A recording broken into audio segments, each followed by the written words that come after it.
So welcome back to another deep dive. Today we are looking into a genuinely raw, just deeply personal manuscript called Back in the Game, One Father's Journey from Absent to Present, and the plan that got him there. It's by Melrah Goods. Yeah, and this is not, your typical clinical manual. It's not a social worker writing about case studies. Right.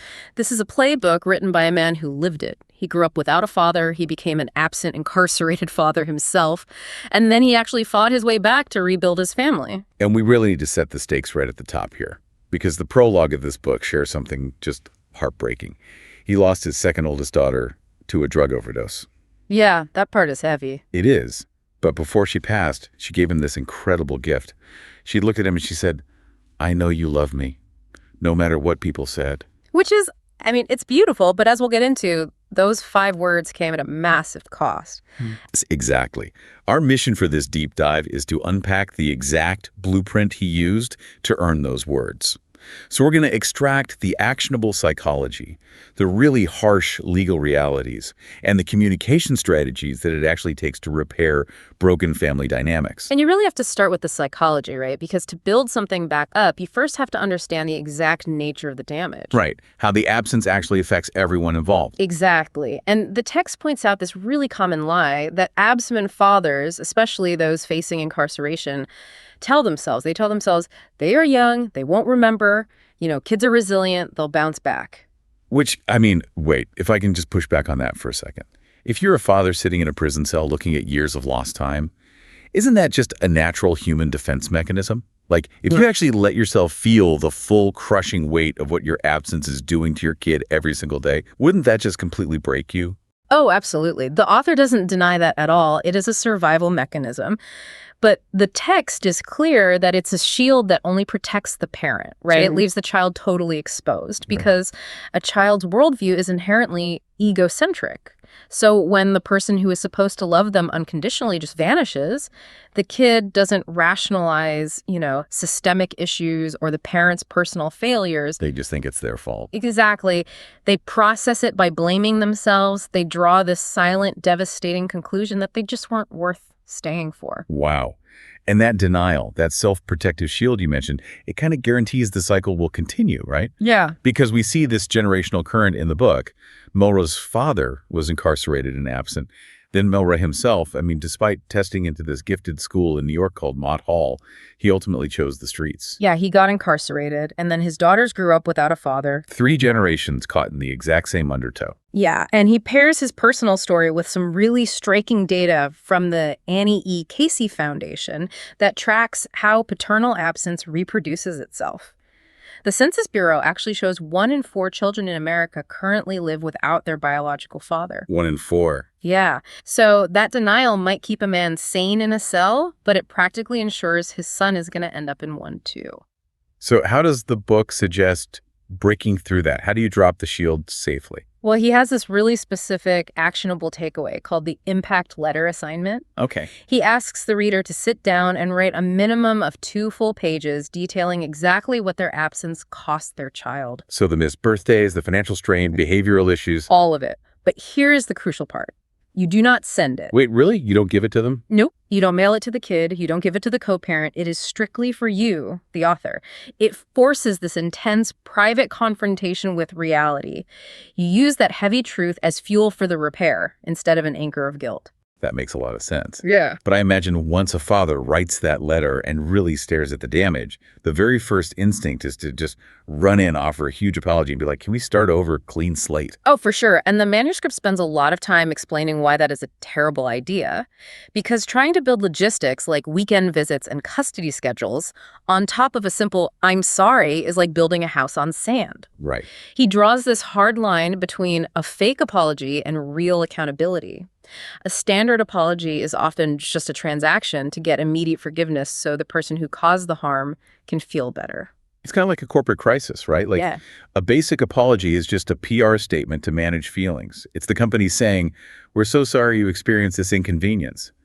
But true accountability is a massive product recall. Yes, exactly. It's admitting the brakes are broken, paying for the parts, and actually doing the grueling manual labor to fix the car so it doesn't crash again. I love that analogy. And the book translates that product recall into a really strict 5-step framework. Walk us through that. So, step 1, you have to name specifically what you did. No broad statements like, I'm sorry for everything. Right. Step 2, you name the specific impact it had on them. You take your own intentions totally out of it. Step 3 is the hardest one, taking complete ownership. Meaning no excuses. 0.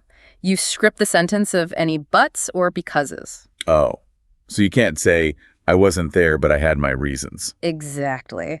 The author says those defensive qualifiers totally neutralize the accountability. What about, I'm sorry you feel that way? Absolute failure, because Yep. that subtly shifts the blame onto their reaction instead of your action. Right, yeah. Then step 4 is stating your committed action. What are you actually doing differently moving forward that they can objectively see? And finally, step 5, ask what they need and then shut your mouth and listen. Just listen, no negotiating. No negotiating, and definitely no using the kids as messengers to soften the blow. You just stand in the discomfort of their truth. Wow.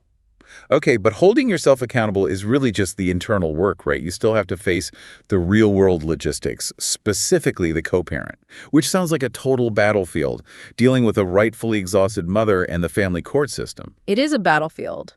And look, the mother in this scenario, she didn't get a timeout. She was scraping together rent, figuring out childcare, answering those horrible late-night questions about where daddy went. Her anger is completely justified. Yeah, but returning fathers often dismiss that, don't they? Like they accuse the mother of being petty or keeping the kids away out of spite. They do, and it's a fatal mistake. The book's advice here is incredibly disciplined. It suggests asking her for one single conversation. No logistics, no custody talk, and absolutely not in front of the kids. So what do you say? You ask one question. What was the hardest part for you when I wasn't there? And you just listen. And when she finishes? Your only permitted response is, I hear you. Thank you for telling me that. Just that validation can de-escalate dynamics that years of arguing never could. That's powerful. But emotional validation doesn't do anything for you in family court. Not a single thing. Because the legal system runs on a totally different set of rules. Yeah. I mean, there's this really sobering part in the book about a judge, Judge Powers. Melrah goes before this judge, and at this point, he's married, he's working a steady job, he's genuinely committed, and the mother is still caught up in the streets. Yeah. He walks in thinking he's the obvious better choice, and he loses. Twice. Because the legal system does not care about your character arc. It doesn't care about your new intentions. It cares about documentation. The author talks about the trap of not establishing written paternity. Like the VAP, right? Yeah, the voluntary acknowledgement of paternity. If you don't have that signed or a court-ordered DNA test, you are legally a stranger to that child. You have zero enforceable rights. And he also says informal agreements are basically traps. Oh, completely. The second things get hostile, those handshake deals just evaporate. You have to have legal and physical custody clearly on paper. And tracking child support officially, too. Yes. If you hand the mother cash every week for 2 years, but it's not processed through the state, the court considers it a gift. Wait, a gift? A gift. And your official child support arrears just keep piling up. And those arrears accrue interest. They can't be cleared in bankruptcy. They'll suspend your driver's license. It's a structural trap. Which just raises the tension even more. So to survive all that administrative pressure and the emotional volatility, he introduces this thing called the communication code. Right, which basically means treating co-parenting strictly as a professional business relationship. Okay, but how exactly do you flip that switch? How do you take someone you have this intense, messy, probably deeply painful romantic history with, and suddenly treat them with the sterile efficiency of a coworker on a Tuesday morning? You have to rely on structural boundaries. He mandates using dedicated co-parenting apps. Like our Family Wizard or Talking Parents. Exactly. Because those platforms create time-stamped records that you can't alter, and they're fully admissible in court. It forces you to be professional because you know a judge might be reading it. What if she sends a text that just makes your blood boil? The protocol is rigid. You draft your response in a separate notes app, and you wait a mandatory 30 minutes. You strip every emotion, every adjective out of it. You don't have to like your co-parent. You just have to manage the project of raising your child together. Manage the project. I like that. So once you establish those boundaries with the co-parent, you have to actually manage the emotional re-entry with the children. Yeah. And this brings its own complications because the book points out that the idea of a clean slate is basically a myth. Yeah, it's a fiction invented by the parent. The kid doesn't have a clean slate. You're walking back into a space that is deeply scarred by your absence. It's like trying to merge onto a highway. Right. Yeah. Everyone else has been driving at 70 miles per hour for years. You can't just pull on and expect all the traffic to stop and celebrate you.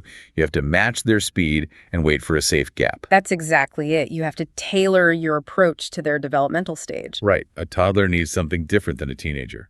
Absolutely. A toddler doesn't understand a heartfelt apology. They just need physical consistency, showing up at the exact same time every time until their nervous system registers you as safe. But teenagers, they use indifference as armor. They'll roll their eyes, they'll push you away to test if you'll leave again. So you just have to absorb that without taking it personally. Yes, and adult children. You have zero leverage. They dictate the timeline entirely. And this gets even more complex when blended families are involved. Yeah. There's this story he tells about walking down the street in this bright red Versace shirt, feeling on top of the world. Oh, yeah. And he bumps into a woman he knew before he was locked up, Kayana. They reconnect, they get married, and he steps in as this incredibly present, consistent father to his stepdaughter. Which is a huge win for him, but you have to look at it through the eyes of his biological daughters. Right. They're watching from the outside. Exactly. They are seeing their dad give all this time and emotional energy to someone else's child, providing the exact consistency they never got. And he admits he failed here at first. He let them carry that tension silently. So what's his solution for that dynamic? He came up with this rule: equity over equality. Meaning? Equality is treating every kid exactly the same. But equity is recognizing that a child who grew up with you needs a totally different type of reassurance than a child who grew up waiting for you. Wow. And the rawest example of this trauma is in chapter 9.5 with his third daughter. She's 28 now. And she literally looks him in the eye and says his presence brings her trauma. Yeah. Just being around him activates her anxiety because of the years of inconsistency. And his response to that is so humbling. He didn't defend himself or bring up all his recent progress. He just said, I respected that. I could not argue with it because she was not wrong. He admits he still hasn't forgiven himself for it. But he doesn't use that as an excuse to quit. He just keeps texting her. He doesn't demand a reply. He just says, I love you. I'm proud of you. Because surrender isn't an option. Right. You don't wait to feel absolved before you do the work of being a father. But carrying that constant rejection, fighting in family court, dealing with an angry co-parent, that takes insane endurance. To keep showing up, the text says a father has to fix his own untreated wounds. You have to get to the root cause. Which brings us to his turning point. He's working overnight shifts at Walmart, living in a tiny flat, and he goes to an ultrasound with his wife. Her best friend comes out and says it's a boy. Yeah, and he describes that moment as the exact point where all his past failures just converged. He realized he had to fundamentally change, or his son was going to inherit that exact same broken lineage. And it worked. Right. The cycle was severed. His son is 26 now, never had a run-in with the law, totally present. Yeah, but severing that cycle takes real infrastructure. He built the 5 pillars of the plan. Consistency, which means doing what you say you'll do. Boundaries, knowing where your authority ends and the co-parents begins. Respect, which is acknowledging the damage without demanding a parade for fixing it. Exactly. Routine, to calm the child's nervous system. And growth, which means doing the internal work. He heavily advocates for therapy, pointing to resources like the Therapy for Black Men directory. Okay, but let's be real for a second. It's super inspiring to talk about redirecting a lineage. But what about on a random Tuesday night? A father is sitting alone in an empty apartment feeling invisible. He's paying child support, he's sending the timestamp messages, he's going to therapy, and absolutely no one is clapping for him. What does the book say he should actually do in that moment so he doesn't just throw his hands up and revert to old habits? The text is a highly tactical early warning system for exactly that scenario. First rule, you do not take that frustration to the co-parent. No texting for validation. Nope. Don't pick a fight just to get attention. Instead, you activate an external support ecosystem.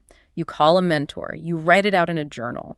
And if a hostile text comes in that spikes your anger, you close the app immediately. Walk away from the phone. Walk away. Draft all the terrible things you want to say in a private notes app and force that 30-minute cooling off period. You have to build a network of support so you aren't relying on the people you hurt to make you feel better. That is so grounded. And as we wrap this up, there's a tiny detail hidden in the acknowledgments of this manuscript that really reframes this whole conversation. Yeah, about his father. Right. Melrah's father, the one whose absence started this whole generational cycle, Yeah. he actually eventually pulled himself out of the streets, built a mental health business, and earned a PhD in psychology. And then Melrah, who was also incarcerated and absent, goes on to write this profound, rigorous blueprint for family repair. It's incredible. And it leaves us with this really provocative thought for you to think about.